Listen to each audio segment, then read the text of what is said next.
Good morning बच्चों। Last video में हमने हमारी बुक हनीसकल का चैप्टर नंबर 4 के पीछे जो पोएम है ब्यूटी, वो हमने की थी लास्ट वीडियो में। और इस वीडियो के अंदर मैं आपको हमारा जो चैप्टर नंबर 5 है आ डिफरेंट काइंड ऑफ स्कूल, ये एक स्टोरी है एक स्कूल के बारे में, तो ये मैं आपको करवाऊँगी आज। ओके, और इसके साथ ही मैं आपको कुछ हार्ड वर्ड्स करवाऊँगी आज इस वीडियो में, और नेक्स्ट वीडियो में हम बचा हुआ चैप्टर करेंगे और फिर उसके आगे क्वेश्चन आंसर्स। ठीक है, तो हम स्टार्ट करते हैं। Before you read, do you know these words if you don't find out there meanings? Bandage, grudge, cripple, owner, misfortune, system. इसमें लिखा है बिफोर यू रीड में कि क्या आप इन वर्ड्स का मतलब जानते हो? अगर आपको नहीं पता है तो फाइंड आउट करो इनके मीनिंग इस चैप्टर के अंदर से। Bandage, crush, cripple, owner, misfortune और सिस्टम, इनके मीनिंग क्या होते हैं। Look at the pictures in this unit and guess in what way this school may be different from other schools. यहाँ इस स्टोरी के अंदर जो पिक्चर्स हैं इन्हें देखो और ये गैस करो कि किस तरीके से, ऐसा क्या है इस स्कूल के अंदर जो डिफरेंट बनाता है, उसे डिफरेंट काइंड ऑफ स्कूल बनाता है। ठीक है, तो अब हम स्टार्ट करते हैं इस स्कूल के बारे में। जो स्टोरी है वो आ डिफरेंट काइंड ऑफ स्कूल। ये देखिए पिक्चर, ये स्कूल है, ये बच्चे हैं यहाँ के दिखाए गए हैं। ठीक है, अब हम स्टार्ट करते हैं ये चैप्टर। फर्स्ट पॉइंट है अपना, I had heard a great deal about Miss Beam's school but not till last week did the chance come to visit it.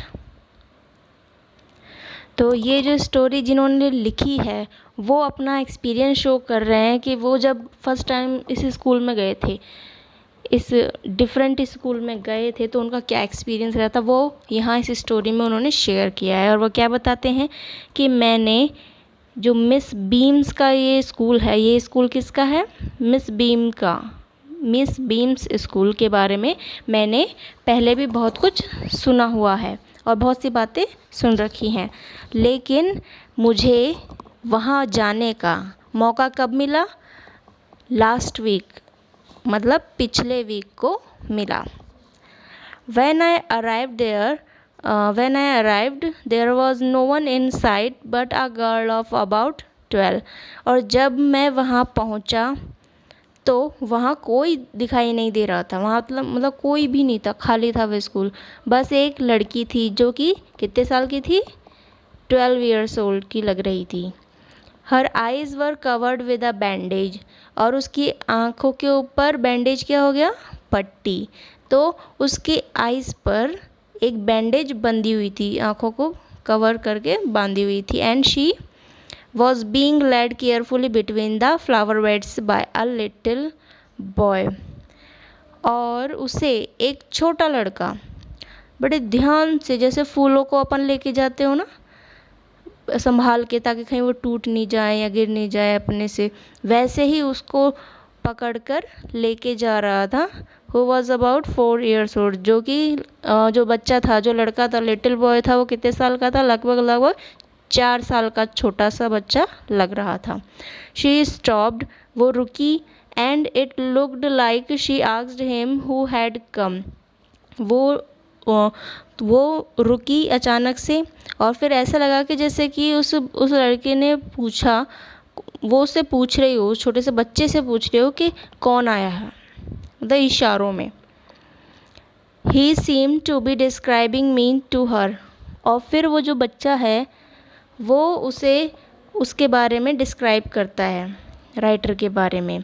Then they passed on, और फिर वो आगे चले जाते हैं। Miss Beam was all that I had expected, mid-aged, full of authority, yet kindly and understanding। Writer क्या बोलते हैं कि मिस बीम बिल्कुल वैसी ही थी जैसा कि मैंने सोचा था, जैसा कि मैंने एक्सपेक्ट किया था। कैसे?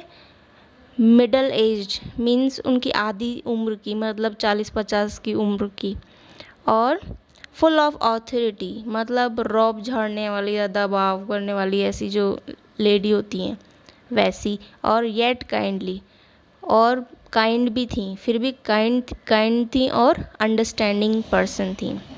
हर hair was beginning to turn grey, उनके बाल ग्रे होने लगे, मतलब वो बूढ़ी होती जा रही थी, उनके बाल सफ़ेद होने लगे। And she had the kind of pulp figure that is likely to be comforting to a homesick child.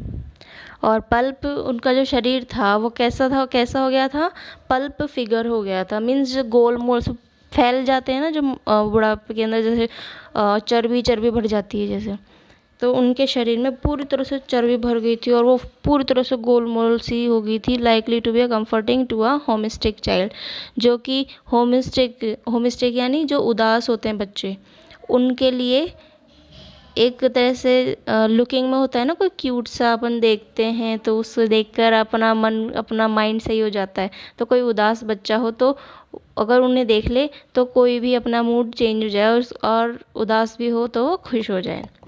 इस तरह से I asked her some questions about her teaching methods which I had heard were simple. फिर मैंने उनसे, writer बोलते हैं कि मैंने उनसे कुछ क्वेश्चंस पूछे उनकी टीचिंग मेथड्स के बारे में, जो कि मैं पहले सुन चुका हूँ कि बहुत आसान है। No more than is needed to help them to learn how to do things, simple spelling, adding, subtracting, multiplying और writing। तो फिर जो उन्होंने, राइटर ने जब क्वेश्चन पूछे मिस बीम से, तो मिस बीम ने क्या जवाब दिया कि मैं उन्हें कुछ नहीं सिखाती हूँ। उनके टीचिंग मेथड के बारे में क्वेश्चन पूछा तो उसका रिप्लाई क्या आया कि मैं उन्हें ज़्यादा कुछ नहीं सिखाती हूँ, सिर्फ उतना ही सिखाती हूँ जिससे वो अपने काम करने में उस चीज़ को यूज़ ले सकें। और वो क्या क्या सिखाते हैं, क्या क्या सिखाती हैं, जैसे कि simple spelling, adding, subtracting, multiplying और writing. The rest is done by reading to them and by interesting talks during which they have to sit still and keep their hands quiet। और इन सब चीज़ों के अलावा बाकी की बातें जो होती हैं वो उन्हें तब सिखाई जाती है जब ये पढ़ लेते हैं, उसके बाद उन्हें वो बातें बताई जाती हैं या सुनाई जाती हैं। और उस टाइम पर उनको कैसे बैठना होता है, they have to sit still, उन्हें बिल्कुल सीधा बैठना होता है और यहाँ तक कि अपने हाथों को भी हिलाना नहीं होता, चुपचाप हाथ समेट के बैठना होता है। There are practically no other lessons, इसके अलावा और कोई भी तरह के लेसन्स उन्हें नहीं सिखाए जाते हैं।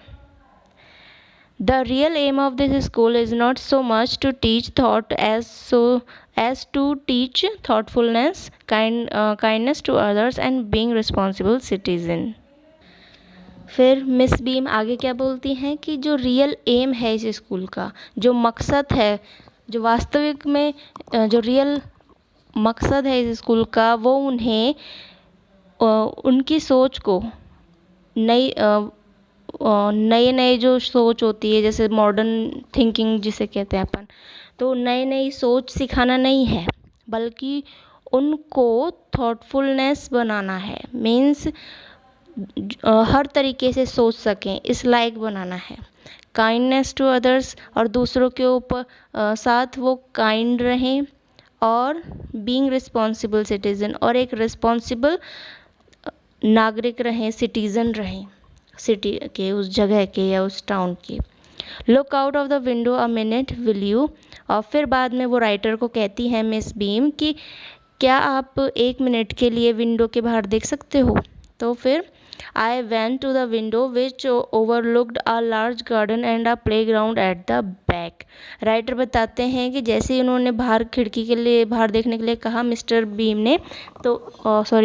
ने, तो फिर बाद में वो खिड़की के पास गए, जहाँ से उन्होंने देखा कि क्या देखा, एक लार्ज गार्डन और एक प्लेग्राउंड जो कि पीछे की तरफ था। What do you see? Miss Beam asked, और मिस बीम ने पूछा कि आप आप क्या देख रहे हो? What do you see? आपने क्या देखा? I see some very beautiful grounds, I said. मैंने कहा, राइटर बोलते हैं, मैंने कहा उन्हें कि मैंने बहुत सारे कुछ ब्यूटीफुल ग्राउंड्स देखे, and a lot of jolly children, और बहुत ही फ़नी बच्चे दिखे। It pains me though to see that they are not also healthy and active looking, और मुझे बड़ा दुख हुआ कि उन्हें देखकर कि वो लोग हेल्दी नहीं हैं और एक्टिव लुकिंग नहीं है उनकी। मतलब एक्टिव लुकिंग मतलब होता है फुर्तीले। वो बच्चे उसको हेल्दी नहीं लग रहे थे और एक्टिव लुकिंग नहीं लग रहे थे, तो ऐसा उसने राइटर ने बताया। When I came in I saw one poor little girl being led about.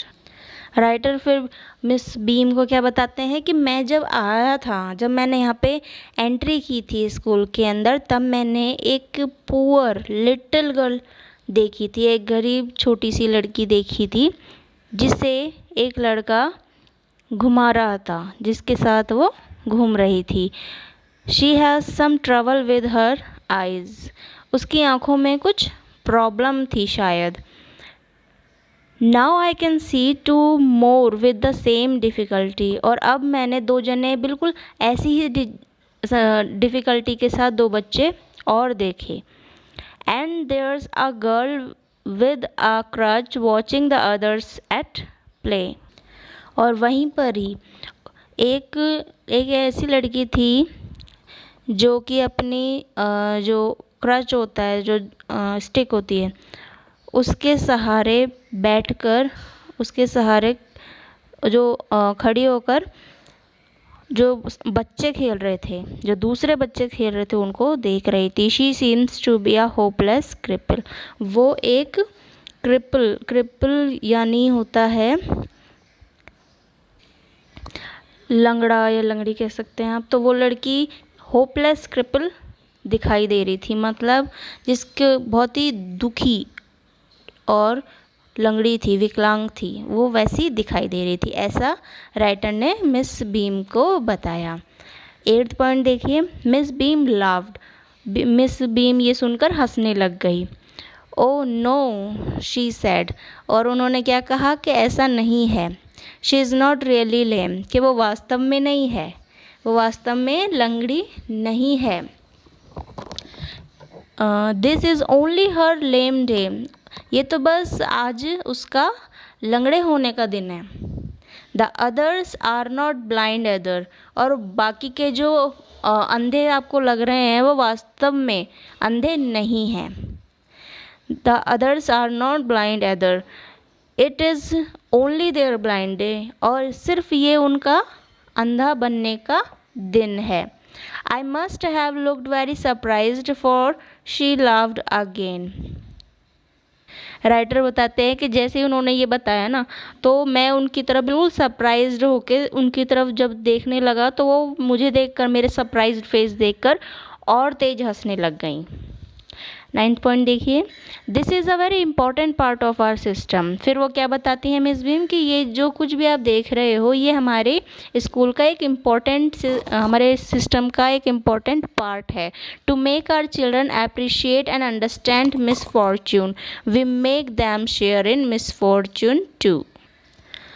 तो मिस बीम फिर राइटर को एक्सप्लेन करती हैं कि ये जो कुछ भी आपने देखा, ये हमारे सिस्टम का पार्ट है, और हम हमारे बच्चों को कभी भी जैसे बैड लक की एक कुछ भी अनफॉर्चुनेट कंडीशन आ जाए, कभी एक्सीडेंट से कभी लंगड़े हो जाएं या बहरे हो जाएं या गूंगे हो जाएं, या फिर कोई सी भी कैसी भी कंडीशन आ जाए, कैसा भी मिसफॉर्च्यून आ जाए उनके सामने, तो वो खुद के सामने हो या किसी और के सामने हो, है ना, तो वो उससे लड़ना सीखते हैं यहाँ पे, और उसे समझना सीखते हैं, और इसी के साथ ही वो एक दूसरे के जो दुख होते हैं उनको बांटना भी सीखते हैं, वो शेयर करना सीखते हैं यहाँ पे अपने मिसफॉर्च्यून को। Each term every child has one blind day, one lame day, one deaf day, one injured day and one dumb day, और हर एक बच्चे का यहाँ पर एक एक दिन एक दिन ब्लाइंड डे आता है, फिर एक लैम डे आता है, और फिर एक दिन डीफ डे आता है, एक बार इंजर्ड डे आता है, और फिर एक डम डे भी आता है। मतलब कि एक दिन अंधा, एक दिन लंगड़ा, एक दिन बहरा, एक दिन घायल इंजर्ड, एंड एक दिन गूंगा बनने का दिन आता है। During the blind day, their eyes are bandaged absolutely and they are on their honor not to peep. और जिस दिन उनका ब्लाइंड डे होता है उस दिन उनकी आंखों पे पट्टी बांध दी जाती है, बैंडेज कर दिया जाता है, और उन्हें झांकने के लिए मना कराया जाता है और उनसे प्रॉमिस लिया जाता है कि वो झांकेंगे नहीं। The bandage is put on overnight so they wake blind. और ये जो बैंडेज है जब वो उठते हैं तब से ले तक जब तक वो सोते हैं, ओवरनाइट पूरी रात तक, मीन्स पूरे 24 घंटे उनको रखना पड़ता है उस बैंडेज को अपने आँखों पर बंधे हुए, और वैसे ही उठते हैं सुबह अगले दिन। This means that they need help with everything. इसका मतलब होता है कि अब हर काम के लिए उन्हें दूसरों की मदद की ज़रूरत पड़ती है। They all learn so much this way, both the blind and the helpers. और जो दूसरे बच्चे होते हैं उनकी मदद करने के लिए, और जो कोई रास्ता दिखाने वाले होते हैं उनको उनकी हेल्प के लिए लगाया जाता है। और इसी तरह से वो सब बहुत कुछ सीखते हैं, दोनों ही चीज़ें, कि एक अंधा कैसा होता है और मदद कैसे की जाती है, और मदद करने का भी क्या फ़ायदा होता है। जो हेल्पर्स होते हैं वो उस टाइम पर हमें कैसा होना चाहिए, हेल्पर को भी और जो ब्लाइंड है उसको भी, तो वो हर तरीके से सीखते हैं।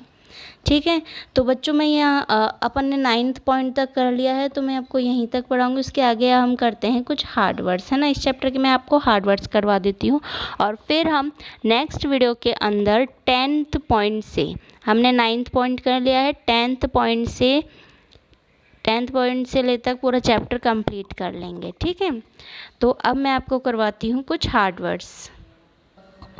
ये देखिए, ये मैंने नोटबुक के अंदर अपनी जो कॉपी है, फेयर कॉपी, उसके अंदर लिखा है, और आप लोगों को भी चैप्टर का नेम डाल के ऐसे ही अपनी कॉपी के अंदर लिखना है। तो अपने हार्ड वर्ड्स हैं, देखिए, फर्स्ट है अपना pulp, PLUMP, pulp, having a full rounded shape. Second है एम, AIM, एम होता है टारगेट। थर्ड है अपना जॉली, JOLLY, जॉली, जिसका मीनिंग होता है फनी, FUNNY, फनी। फोर्थ है अपना क्रिपल, CRIPPLE, क्रिपल का मतलब होता है लेम, LAME, लेम, और partly disabled person, DISABLED, disabled person. Fifth है अपना माइजरी, MISERY, माइजरी का मतलब होता है सौरो, मीन्स दुख, SORROW, सौरो। सिक्स्थ है अपना डम्ब, DUMB, डम्ब, डम्ब का मीनिंग होता है म्यूट, MUTE, म्यूट यानी गूंगा।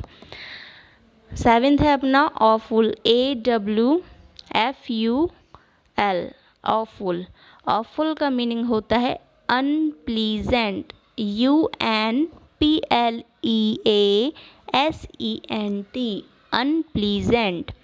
एट्थ है अपना ग्लैड, GLAD, ग्लैड, ग्लैड का मीनिंग होता है हैप्पीनेस। नाइन्थ है अपना ग्रेजुअली, GRADUALLY, ग्रेजुअली, ग्रेजुअली का मीनिंग होता है स्लोली। ठीक है, तो ये अपने पूरे चैप्टर के हार्ड वर्ड्स मैंने आपको लिखवा दिए हैं। ठीक है, इन्हें आप फेयर कॉपी में कर लीजिएगा। ठीक, और फिर नेक्स्ट वीडियो के अंदर मैं जो अपना 10th पॉइंट है वहाँ से लेकर आपका पूरा चैप्टर कंप्लीट करवाऊँगी, और फिर उसके बाद हम करेंगे क्वेश्चन आंसर्स इस चैप्टर के। ओके, तो आप अब 5th चैप्टर तक के और जितने भी पोएम्स हैं सभी को फेयर आउट कर लीजिएगा अगर नहीं किया है तो। और 5th चैप्टर का ये जो आज मैंने हार्ड वर्ड्स कराए हैं ये भी आप हार्ड वर्ड्स आप उन फेयर कॉपी में कर लीजिएगा, ठीक है। नेक्स्ट वीडियो में मैं आपको चैप्टर और क्वेश्चन आंसर्स करवाऊँगी, ठीक। Okay, thank you.